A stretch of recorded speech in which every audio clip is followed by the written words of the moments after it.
Look at that. We've got the sun energy, talking about happiness.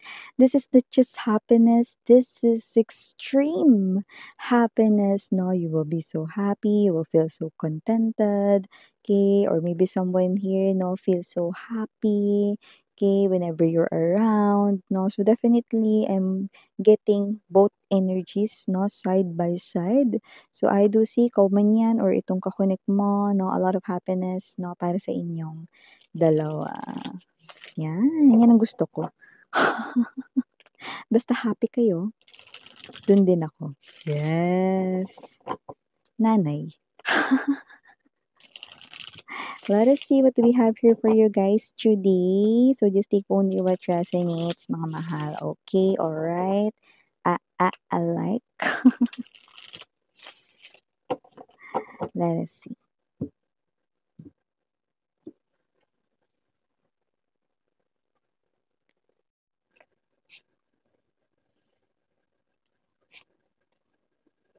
Oh, someone here is looking at you, like you are the most beautiful individual on earth.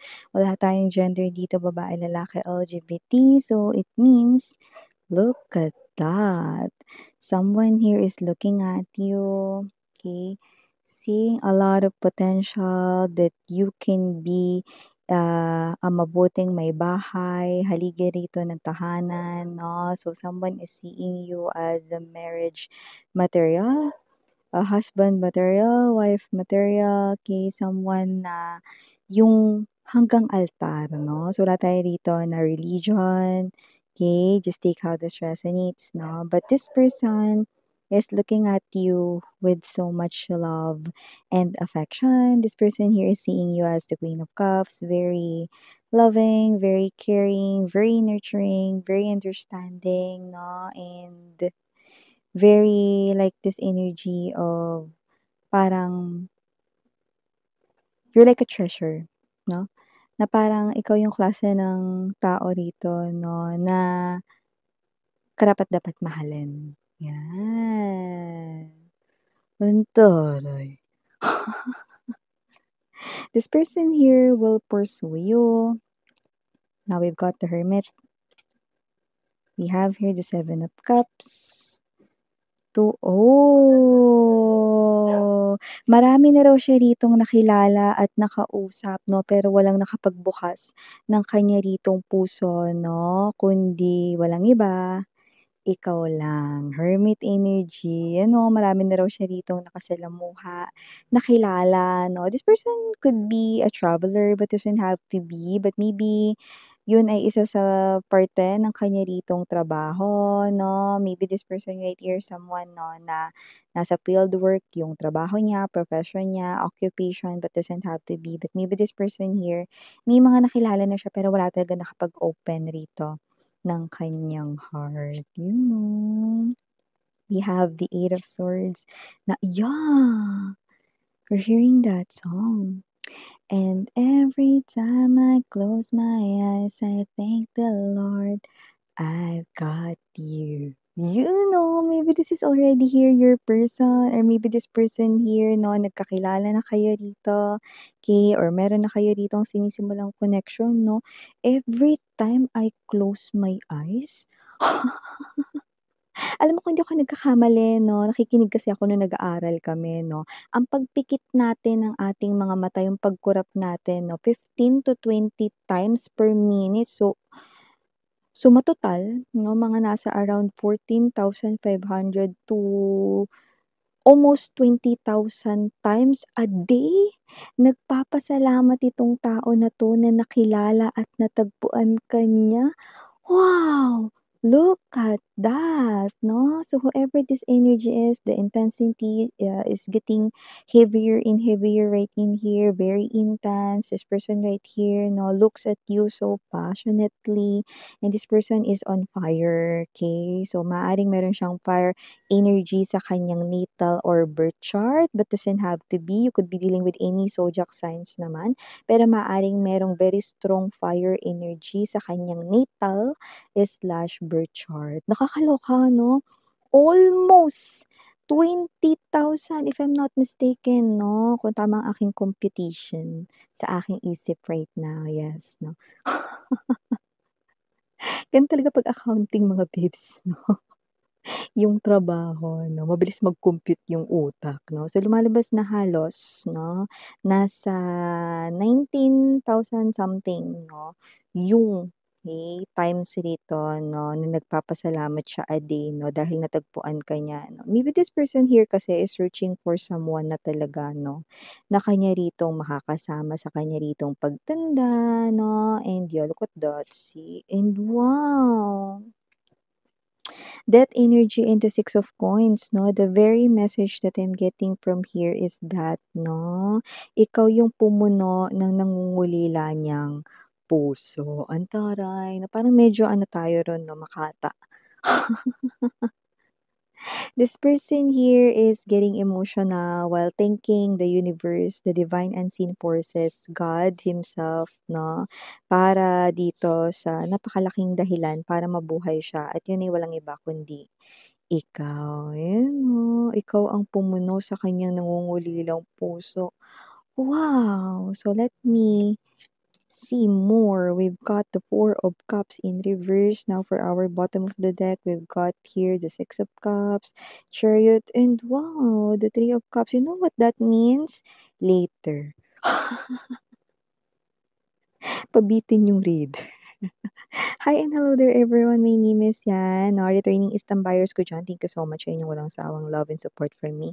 At kung hindi mo pa meron tayo ditong other channel, yun ang ating main channel, ang The High Priestess, kung saan nag-upload tayo ng collective readings for all signs din araw-araw. At kung hanap ninyo ay reading per zodiac sign mga mahal, dun nyo rin yun matatagpuan. No? Kaya naman, pwede kayong bumisita here, there, everywhere, dito sa channel na walang pilitan, walang sa pilitan. Kaya kung papansinin nyo, hindi ko binabanggit yung like, share, and subscribe, 'di ba? Narinig niyo ba 'yun? Hindi, 'di ba? Kasi dito sa channel na 'to malaya kayong lumbas-pasok mga mahal 'no. Channel ko dito sa Dalniam 'no, which means Goddess of the Moon in Korean, 'yan 'no. And siyempre dun sa ating main channel na The High Priestess Tarot, bahala kayo kung gusto ninyong palipat-lipat dito, go lang, okay?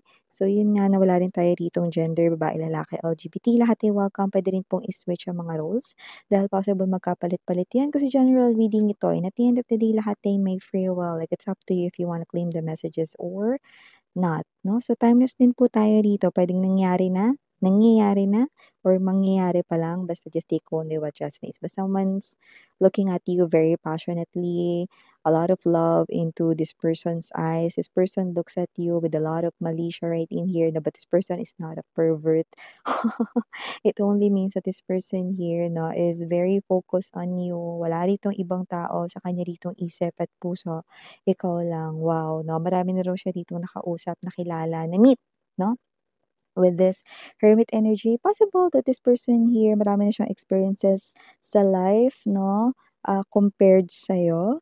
Maaaring meron din dito 'no, na marami na siyang ginugol na time sa kanyang career. So, puwedeng siya ay older than you, slightly older than you sa age, but doesn't have to be, just take only what resonates na marami na siya ditong nakilala 'no, doesn't have to be na marami na siya ditong nakarelasyon, okey? May mga nakilala pero wala talagang napasok sa kanya ritong puso. In other words, wala talaga rito as in nakitaan niya rito ng potensyal na pang-marriage material talaga 'no, ikaw lang. Yun, oh, parang syunga 'to. Kaya kung sino man 'tong energy na 'to, I do see that this person right in here sees you as the one, very unique 'no. Look at this, mermaid here. See? So whoever this energy is, no, this person looks at you, no, that you are someone na kakaiba sa lahat, very unique. Nagtataglay rito, no, ng kakaiba rin na parang hindi niya rin malaman, no, a lot of attraction, na para kang isang malaking magnet na hihila mo siya rito, no. And this person here, simula nang makilala ka niya, Eight of Swords energy, hindi ka na nawala rito sa kanyang isipan at lagi siya ritong gusto ritong makita ka. This is meeting and always seeing each other and at the same time always communicating 'no. So with the Six of Wands energy, alam niya na may nanalo na. Taray! Winner! So, winner ka dito mga babes na nakapasok ka dito sa kanyang heart at ikaw lang ang nag-iisang naka-enter sa kanyang heart and mind. So, kung sino man 'tong energy na 'to na ikaw raw ang pumupuno ng nangungulila niya ditong puso, yan. So, we have here the death energy and there's the six of coins right in here and whoever this energy is 'no, maraming beses niya na ritong hindi pinaniwalaan ng love or tinanggihan ang love 'no, dahil hindi niya talaga nakita ang love sa mga nakilala niya rito at nang makilala ka niya at natagpuan ng love, nalaman niya agad na ito ay klase ng opportunity na hindi niya dapat ma-miss. Taray! Dun ka nga, parang siya nga 'to. So, kung sino man 'tong energy na ito, napaka-cheesy ng reading ninyo. This person here is someone who's sweet and romantic. This person here is giving me that classic traditional vibe. So maybe this person here kapag niligawan or niligawan ka niya or nililigawan ka na niya ngayon, no? Of course, there's a touch of classic going traditional, no? And this person here, nakikita natin dito, no, na without any pressure, you do not give him an answer right away, okay lang, no? Kung sino man 'tong person na 'to, this person will eventually give you more time, okay, to think and to assess, 'no. Siya rito, ang kanya ritong intentions, 'no, no rush. Like, it's okay. Okay, this person can wait. Okay, because wala naman siyang ibang hinihintay and because, nakita ko dito that this person values you so much, like iniingatan ka niya dito like a treasure, like a diamond, no? Like a precious stone. So whoever this energy is, this person do not want this opportunity na lumampas. Kaya nakikita natin dito, no, that this person here is taking some kind of bold movements, actions, no? And others of you, dahil nga timeless tayo dito, puwedeng yung iba nagbabadya. Nagbabadya pa lang rito na kumilos at gumalaw. But definitely with the King of Wands energy, this man, this woman, no, has this very strong, ipupurso ko talaga 'to, si collective, no. Kaya naman, prepare yourself because this person here, no, will make you feel like that you are someone very special dito. And with the Six of Cups energy chart card right in here, no, Three of Cups, yung binitin natin kanina na mensahe rito mga babes, no. This person here, no, will do everything, will do anything right in here, no, para mga babes, no, masabi mo sa sarili mo na tama yung desisyon mo rito, na siya yung pinili mo, no, at tama yung desisyon mo rito na binigyan mo siya ng tsansa na makapasok sa buhay mo, sa mundo mo, sa puso mo, no? Wow! Kaya kung sino man 'tong energy na 'to, this person right in here na we're gonna take it slow but steady. This person here, no, it's okay na maging friends mo na kayo up until you see his or her intentions are all pure, no, this person can wait and this person right in here is someone who will definitely not disappoint you. This person here is not someone na sa umpisa lang dito magpapakitang gilas or sa umpisa lang rito magpapakita na siya'y mabait, 'no, ta's sa kalaunan 'no, hindi siya gano'n. This person is hindi gano'n. This person is someone 'no, nakikita ko magtutuloy-tuloy yung pagpapakita niya rito ng pagmamahal sa inyo. This person right in here is someone who will value and respect you 'no, up until siya rito ay nabubuhay here on earth. And this person here is someone 'no, who will give you everything and anything that you need 'no. So there's nothing that this person here 'no, is hindi kayang gawin para sa'yo. That's why this reading is very cheesy. Parang nandito na lahat ng mga keso, Eden cheese, Quezzo, 'no, Arla, yan hindi pa ako mga endorsers ng mga yan, pero dahil sa super cheese, ang energy nitong person na 'to 'no, grabe, okey. Ikaw talaga makakapagsabi nito, ang sarap talaga sa feeling ng may nagmamahal sa'yo ano. So definitely, I do see you falling in love with this person right in here and wala akong nakikita ritong dahilan 'no, para hindi mo siya rito mahalin din 'no. Nakita ko dito na makikita mo that this person is someone 'no, na worth it na bigyan ng tsansa 'no, na ipakita sa'yo rito 'no, na mahal ka niya. At nakikita natin dito 'no, na hindi malabo na mahulog din ang loob mo sa kanya 'no, dahil ikaw ito 'no, na matagal na ring naghahangad ang puso mo rito ng isang person na magpapakita rito sa'yo ng purong pagmamahal 'no, at siyempre 'no, yung ikaw lang yung nag-iisa sa buhay niya, 'di ba? Siguro yung mga ex mo dito 'no, laging meron ditong reserba, 'di ba? Nakakabwisit, akala mo naman kapugian, akala mo naman kagandahan, paano makapagreserba. Alam mga babes 'no, I'm not pertaining here with physical appearance 'no, I'm pertaining here 'no, with their ugali 'no, para dun sa mga taong may reserba. Una sa lahat 'no, ang pangit nila sa paningin ko, 'yan. So this person is not one of them. Definitely, this person here will see you as their one and only. And there's nothing and there's anything, no, na nakikita ko na hahadlang para ipakita ng taong ito sa'yo, no. Lahat ng efforts, no, gusto niyang ibigay sa'yo.